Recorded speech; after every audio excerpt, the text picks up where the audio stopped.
Nadevan, Pak Pramana. Buju Bu Neng. Om cakep terbolak-balik ngapa itu? Mukanya demek begitu. Udah kayak mangga gedong kesodok galak. Devan, apa yang sudah terjadi sampai kamu jadi begini? Saya nggak apa-apa, nggak perlu khawatir. Om cakep terbolak-balik. Ini pasti begini ada yang ngebonggem ya. Ayo ngomong aja. Siapa? Biar Rosalinda yang beraksi sini. Sebenarnya ini cuman karena kepetok pintu aja. Iya. Nadevan, tolong jujur sama saya. Gini aja dah. Omongin aja secara jantan. Saya kan betina. Jadi kalau gitu mendingan saya ke kantin aja cari minuman. Lapau. Sih. Nadevan, tolong ceritakan dari awal. Gimana sampai kamu seperti ini? Kalau saya cerita ke Pak Pramana, tadi saya dengar orang yang udah nyerang saya itu laporan ke Reza. Pasti hubungan Pak Pramana sama Reza makin buruk. Saya nggak tega melihat Mirsa jadi kena imbasnya.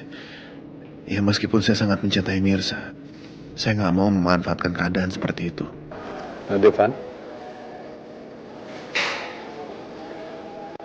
Iya Pak. Saya tuh sebenarnya tadi lagi nyetir di sekitar jalan Tirta Masa. Dan kebetulan jalannya lagi sepi. Tiba-tiba ada 2 motor yang dikendarain oleh 4 orang yang menyalip mobil saya dan menghentikan mobil saya. Saya keluar mobil dan mereka nggak ada ngomong apa-apa, mereka langsung menyerang saya sampai saya pingsan. Dan setelah saya sadar, saya langsung ke rumah sakit ini karena kebetulan dokter di IGD ini adalah teman saya sendiri, Pak. Mereka pasti orang Bayara. Tapi siapa kira-kira yang melakukan semua ini? Atau Nadevan punya petunjuk? Bisa siapa aja sih Pak sebenarnya. Mungkin saingan bisnis saya nggak suka sama saya. Ya tapi tetap kita harus menyelidiki semua ini. Dan saya bisa bantu untuk mengungkap semua kebenaran ini sampai selesai. Nggak perlu Pak, nggak perlu. Saya kan sudah baik-baik aja sekarang, nggak perlu khawatir. Jadi saya rasa nggak perlu mengambil tindakan apapun. Tapi terima kasih Pak Pramana atas perhatiannya.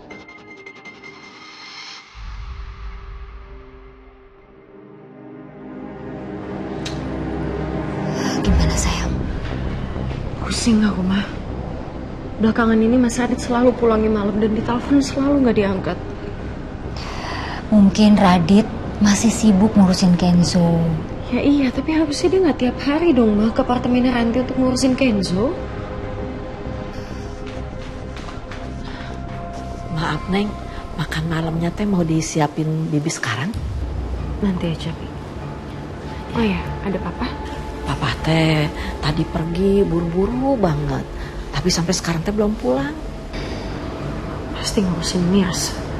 Ya sekalian ngurusin ibunya yang mata duitan. Bi, minta tolong panggilin Pak Eben ya. Ya Neng.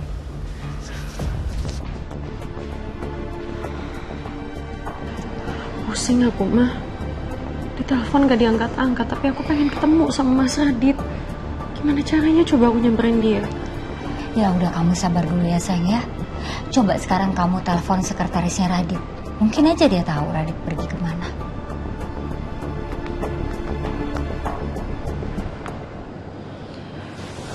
Halo, Ira? Kamu masih di kantor? Saya dari tadi nggak bisa ngubungin Mas Radit. Kamu ada tahu nggak Mas Radit pergi kemana? Jadi Mas Radit pergi nggak ngasih tahu kamu dia mau kemana? Ira, maaf. Kamu tahu alamat apartemennya Bu Ranti nggak? Oke, kirimin saya detailnya aja ya di chat. Makasih.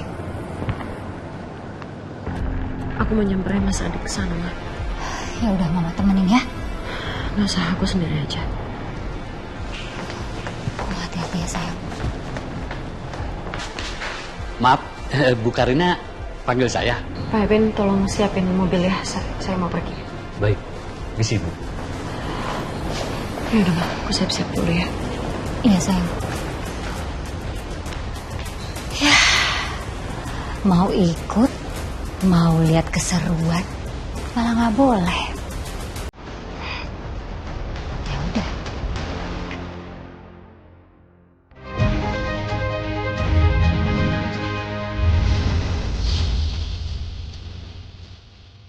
Hiu jarum super kretek. Ini kreteknya super. Mas, tadi kata dokter tanganku sudah nggak apa-apa. Hasil ronsennya baik katanya. Alhamdulillah. Kalau seandainya kamu masih sakit, kamu bisa bilang, aku bisa minta tolong dokter untuk menambah obat biar kamu cepat sembuh. Nggak perlu, Mas. Tadi dokter udah kasih aku obat salep untuk pereda nyeri. Ada Devan gimana? Kamu sudah tahu siapa yang mukul kamu?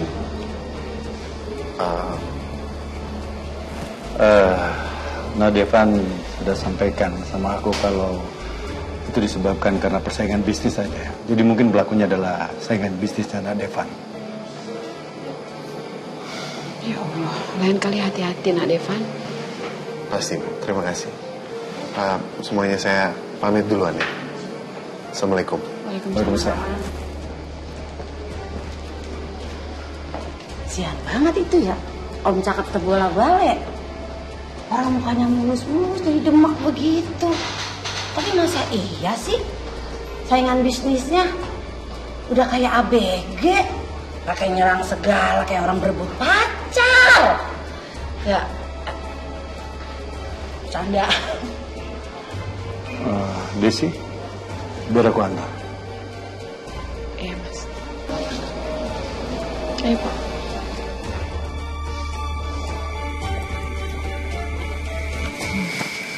Hai, sayang. Mas, Gimana? Hari pertama kerja? Fun?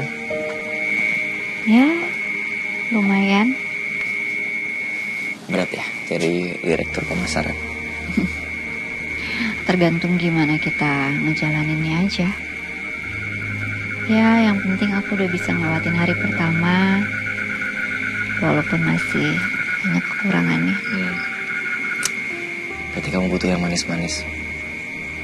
Aku bawain sesuatu buat kamu.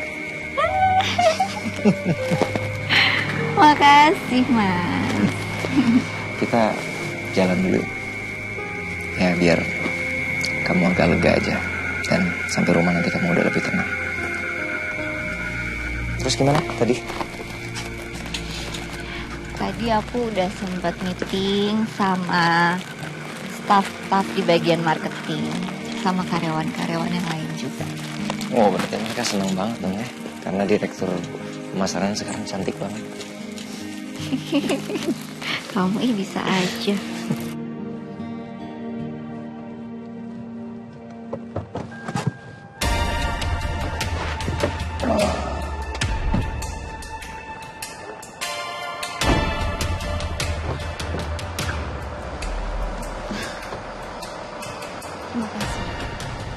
Desi, lihat.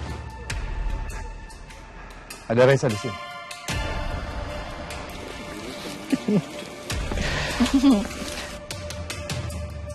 Kamu ingin aku tegur mereka? Maaf Pak Pramana. Kalau kata saya, kalau saya boleh saran, jangan ditegur sekarang. Agak enak dilihat tetangga, sangkanya ada ribut malam-malam. Biar aku antar sampai rumah.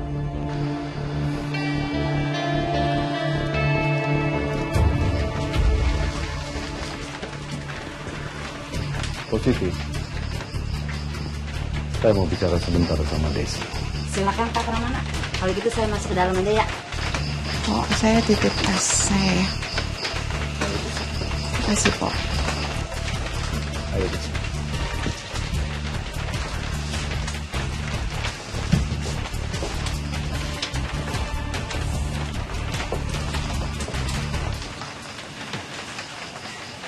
Mas, aku bukannya tidak menghargai kebaikan Reza selama ini ke Mirsa dan aku. Tapi setiap kali aku melihat Reza itu dekat sama Mirsa, aku langsung teringat kakaknya, Mas, yang sudah membuat cucu kita meninggal. Hati aku benar-benar terluka. Sulit untuk aku melupakan itu, Mas. Aku sudah berusaha memaafkan, tapi aku belum bisa. Kalau Mirsa tetap dekat sama Reza, nantinya mereka akan saling menyakiti. Aku membayangkan nanti kalau Sarah itu keluar dari penjara, pasti luka di hati Mirsa akan kembali lagi, Mas.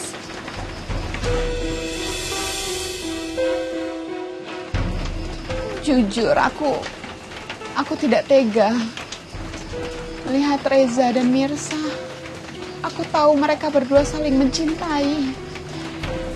Tapi aku selalu teringat sama Akira, Mas.